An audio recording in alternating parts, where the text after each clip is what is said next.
실종 선고는 실종자의 이해관계인 또는 검사가 청구할 수 있어요. 검사가 왜 여기서 등장하냐고 생각하실 수 있는데, 검사는 꼭 수사만 하는 것이 아니라 공익의 대변자로서의 역할도 하기 때문에 가족법 조문에는 검사가 등장하는 경우가 종종 있습니다.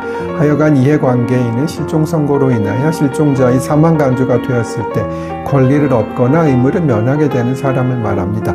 그런데 조금은 어려운 문제지만 이순위의 상속인이 이해관계인이냐 하는 문제가 있습니다. 판례에 의하면 부재자의 자매로서 이순위 상속인에 불과한 자는 부재자에 대한 실종 선고의 여부에 따라 상속 지분에 차이가 생긴다고 해도 이는 부재자의 사망 간주 시기에 따른 간접적인 영향에 불과하고 부재자의 실종 선고 자체를 원인으로 한 직접적인 결과는 아니므로 부재자에 대한 실종 선고를 청구할 이해관계인이 아니라고 해요. 모르셔도 됩니다.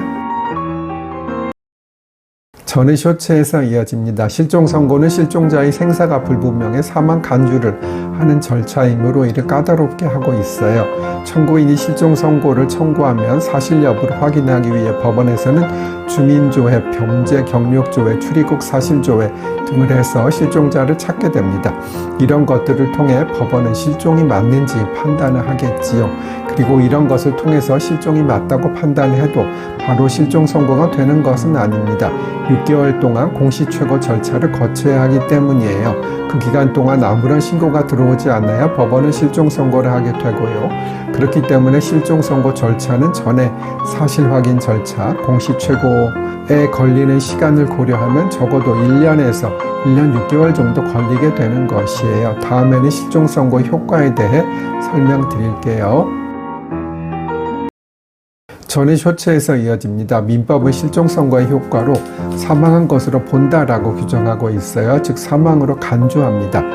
그리고 설명드린 대로 그것은 실종 선고가 될 때가 아니라 실종 기간이 만료될 때입니다.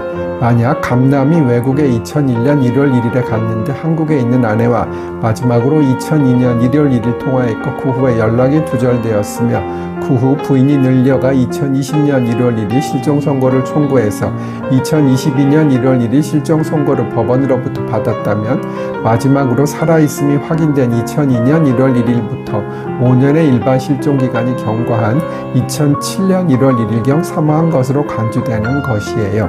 즉 소급하여 사망의 효과가 발생하는 것이지요. 그런데 만약 감남이 실종 선고가 되고 나서 즉 예를 들어 2023년 1월 1일에 살아 돌아왔다면 어떻게 해야 할까요? 실종 선고의 취소인데요. 다음 쇼츠에서 설명드릴게요. 실종 선고를 받아서 사망자로 간주된 자가 살아서 돌아오면 그 사람을 다시 살려야 하지 않겠습니까? 이 경우에 그 사람이 살아서 돌아온 것만으로 당연히 실종 선고가 효력을 상실하는 것은 아니고요. 법원에 다시 실종 선고의 취소를 청구해야 합니다. 이때는 본인 이해관계인 또는 검사의 청구에 의해 실종 선고를 취소하게 되어 있고요. 실종 선고의 청구권자에는 본인은 없는데 취소 청구권자에는 본인이 있고요. 이것은 당연한 것이겠지요. 행방불명된 사람이 실종 선고 청구를 할 수는 없는 노릇이니까요. 만약 실종 선고를 원인으로 해서 상속이 개시되었거나 보험금이 청구되었다면 상속 재산이나 보험금이 남아있는 한도에서 받을 사람은 반환해야 하고요.